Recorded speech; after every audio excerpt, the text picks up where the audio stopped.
The debate में आपका स्वागत है। आज हम एक ऐसी शख्सियत पर बात कर रहे हैं जिनकी यात्रा एक तर्कवादी, एक संशयवादी नौजवान से शुरू होकर दुनिया के सबसे बड़े आध्यात्मिक गुरुओं में से एक बनने तक जाती है, स्वामी विवेकानंद। और हमारी जो स्रोत सामग्री है वो उनके जीवन का एक बहुत ही दिलचस्प चित्र पेश करती है। कलकत्ता के एक जिज्ञासु लड़के से लेकर उस सन्यासी तक जिसने शिकागो में अपनी बातों से पूरी दुनिया को हैरान कर दिया था। बिल्कुल। और इसी सफर के बीच एक बुनियादी सवाल खड़ा होता है जिस पर आज हम चर्चा करेंगे। स्वामी विवेकानंद का असली स्वरूप क्या था?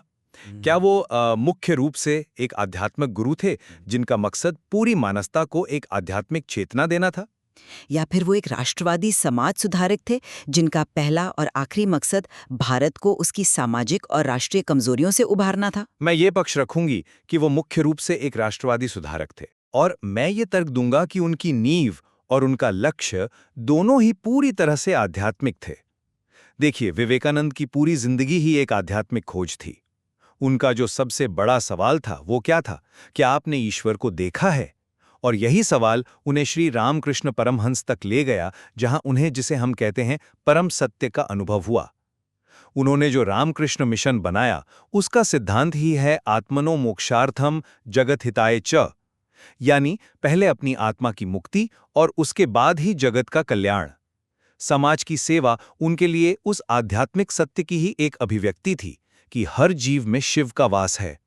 उनका राष्ट्रवाद भी इसी आध्यात्मिक नींव पर बना था। मैं इस बात को थोड़ा अलग नजरिए से देखती हूँ। मेरे हिसाब से विवेकानंद का जो असली परिवर्तन था वो तब हुआ जब उन्होंने पूरे भारत का भ्रमण किया और राष्ट्र की जो भयानक सामाजिक आर्थिक स्थिति थी उसे अपनी आंखों से देखा। कन्याकुमारी में उन्होंने सिर्फ ध्यान नहीं लगाया, स्रोत कहता है कि उनके दिमाग में एक योजना आई। यह योजना भारत के उत्थान की थी। वो पश्चिम से संसाधन और सम्मान इसीलिए चाहते थे ताकि भारतीयों के अंदर की जो हीन भावना थी वो खत्म हो सके।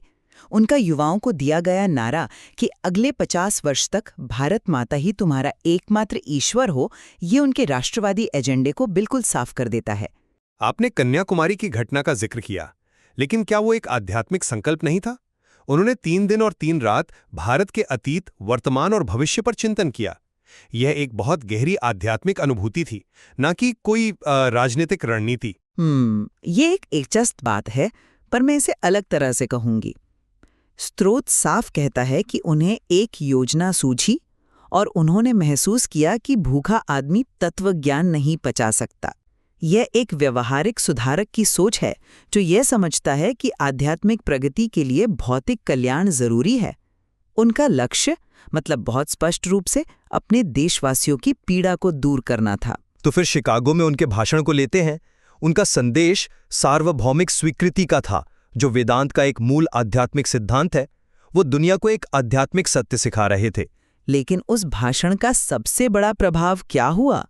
स्रोत के अनुसार उसने भारतीय राष्ट्र की लघुता ग्रंथि को पूरी तरह से दूर कर दिया और उसे अपनी महानता के बारे में सचेत किया।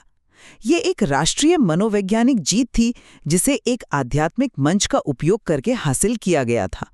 उनका उद्देश्य भारत का आत्मविश्वास जगाना था। फिर रामकृष्ण मिशन की स्थापना का क्या?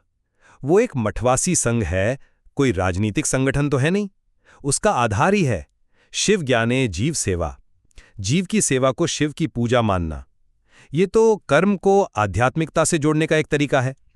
मैं इस तर्क से पूरी तरह से सहमत नहीं हूं, क्योंकि उन्होंने मिशन को सिर्फ पूजा पाठ तक सीमित नहीं रखा।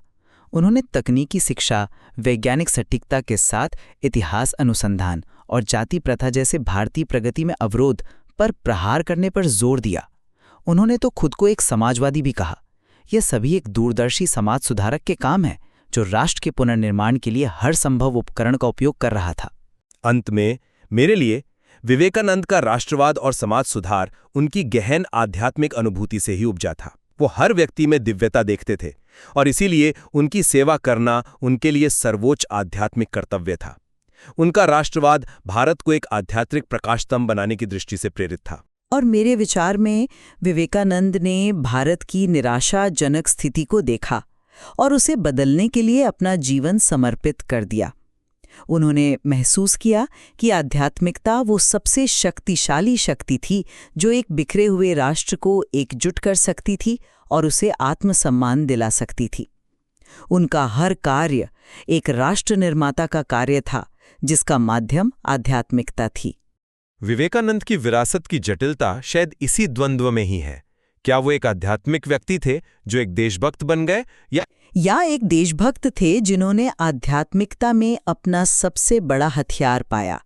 ये प्रश्न विचार करने योग्य है, और शोध सामग्री हमें इस पर गहराई से सोचने के लिए और भी बहुत कुछ प्रदान करती है।